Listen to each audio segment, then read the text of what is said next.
ක්‍රෝධ කරන යම් පුරුෂයෙක් හෝ ස්ත්‍රියක් තමන්ගේ අමනාප පුද්ගලයන් ගැන හිතනවා කාරණා 7ක් පිළිබඳව.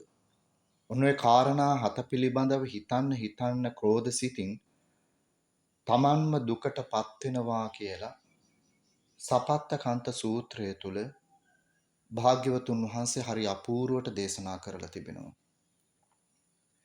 පළවෙනි කාරණය තමයි මගේ මේ අසවල් සතුරා දුර්වර්ණ වේවා කියලා හිතනවා.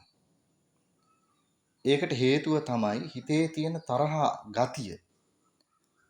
තමන්ගේ හතුර පැහැපත් වෙලා ඉන්නව නම් ඒකට කැමති වෙන්නේ නැහැ. ඒ නිසා මොකද්ද වෙන්නේ? ඒ ක්‍රෝධ සිතුවිල්ල නිසාම තමන් කොච්චර පිරිසිදු වෙන්න උත්සාහවත් වුණත් හොඳට ඇඳුම් පැළඳුම් ඇඳලා සුවඳ ගල්වලා පිරිසිදු ඉන්න උත්සාහවත් වුණත් අර ක්‍රෝධ සිතුවිල්ල නිසා ඉස්සර වෙලාම තමන් දුර්වර්ණ භාවයට පත් වෙනවා කියලා භාග්‍යවතුන් වහන්සේ දේශනා කළා. දෙවෙනි කාරණය තමයි ඒ ක්‍රෝධ සිතුවිල්ලෙන්ම හිතනවා තමන්ගේ සතුරා දුකසේම නිදත්වා කියලා. සැපසේ නිදනවට කැමති වෙන්නේ නැහැ.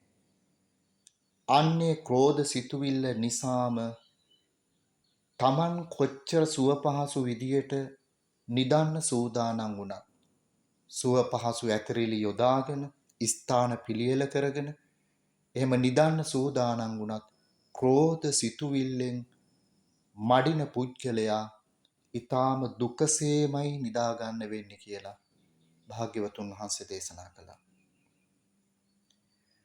තුන්වෙනි කාරණයේ විදියට දේශනා කළා ඔන්න යම් සතුරෙක් හිතනවා ක්‍රෝධ කරන මිනිස්සෙක් හිතනවා මගේ හතුරා නම් හිතන පතන දේවල් ඉෂ්ට වෙන්න හොඳ නෑ කියලා.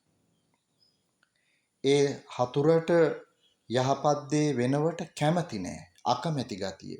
ඔන්න ඔය කියන අකමැති ගතිය නිසාම මේ ක්‍රෝධ කරන ස්වභාවය නිසාම අයහපත් දෙයක් අරගෙන ඒක යහපත් කියලා හිතනවා. සමහර වෙලාවට යහපත් දෙයක් අරගෙන අයහපත් දෙයක් කියලා හිතනවා.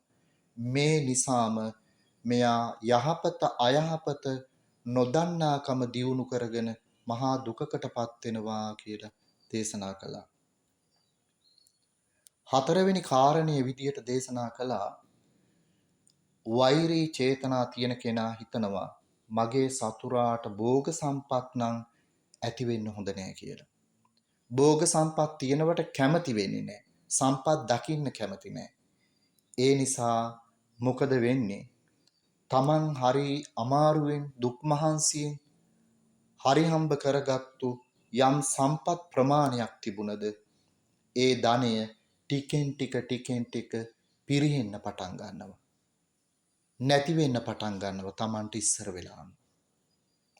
ක්‍රෝධ සිතුවිල්ල නිසා. පස්වෙනි කාරණයේ විදියට දේශනා කළා ක්‍රෝධ සිතුවිල්ලෙන් යුතුව හිතනවා මගේ සතුරාට යම් කීර්තියක් ප්‍රශංසාවක් තිබෙනවා නම් ඒවයින් පිරිහෙත්වා කියලා. ඔන්න ඒ සිතුවිල්ල නිසාම ඉස්සර වෙලාම මොකද්ද වෙන්නේ? ඒ ක්‍රෝධ සිතුවිල්ල දරන කෙනාට යම් කීර්තියක් ප්‍රශංසාවක් තිබුණා නම් ඉස්සර වෙලාම ඒ කීර්තියෙන් ප්‍රශංසාවෙන් යසසෙන් පිරිහෙන්න පටන් ගන්නවා. බුදුරජාණන් වහන්සේ දේශනා කළා තමන් යමක්ද හිතන්නේ සතුරා ගැන ඒ දේම තමන්ට ඉස්සර වෙලාම සිදු වෙනවා කියලා. හයවෙනි කාරණයේ විදියට දේශනා කළා සතුරන්ට ඉන්න මිත්‍රයෝ නැති වේවා කියලා ඔන්න තවත් කෙනෙක් හිතනවා. ක්‍රෝධ සිතුවිල්ලෙන් හිතනවා සතුරා දැකලා ඒ සතුරන්ට ඉන්න ඥාතීන් හිත මිත්‍රාදී නැති වේවා කියලා ප්‍රාර්ථනා කරනවා. එතකොට මොකද වෙන්නේ? තමන්ට යම් මිත්‍ර සම්පත්තියක් තිබුණද ඥාති සම්පත්තියක් තිබුණද අන්න ඉස්සර වෙලාම තමන්ගෙන් ඒ තමන්ට අයිතිව හිටපු තමන් ආදරය කරපු ඒ ඥාති හිත මිත්‍රාදීන් ඉස්සර වෙලාම අයින් වෙන්න පටන් ගන්නවා.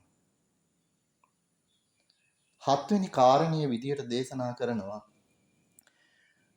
ක්‍රෝධ සිතුවිල්ලෙන් යුතුව හිතනවා මගේ සතුරා මරණින් පස්සේ නම් කිසිම සැපයක් නැති නරකයෙහිම උපදින්න ඕන කියලා හිතනවා. ක්‍රෝධයෙන් හිතනවා සැප ඇති ස්ථානවල නම් මගේ සතුරු උපදින්න හොඳ නැහැ කියලා. සතුරා සුගතියට යනවට කැමති නැහැ. මේ සිතුවිල්ල නිසාම තමන් කයින් වචනයෙන් සිතින් නපුරුකම් කරගෙන දුෂ්චරිතකම් කරගෙන ක්‍රෝධය නිසාම නරකයේ ඉපදිලා මහා දුකකට පත් වෙනවා කියලා භාග්‍යවතුන් වහන්සේ දේශනා කළා.